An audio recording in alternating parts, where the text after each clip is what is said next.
Ovaj put ja prvo otvaram hranu.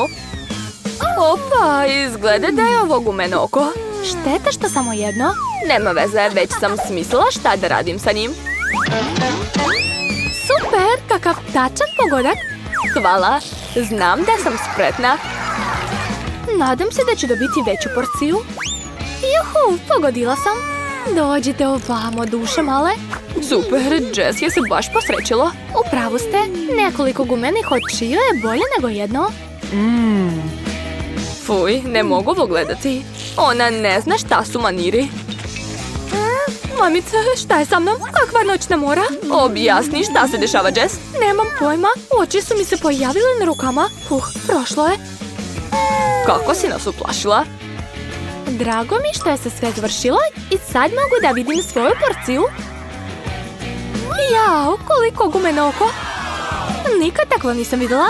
Nadam se da je ukusno. Nemoj nas plašiti, Emma.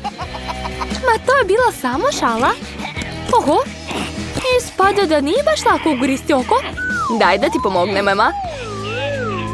Ajde. Ups, izgleda da nisam trebala da se petljam. Jako sam se udarila.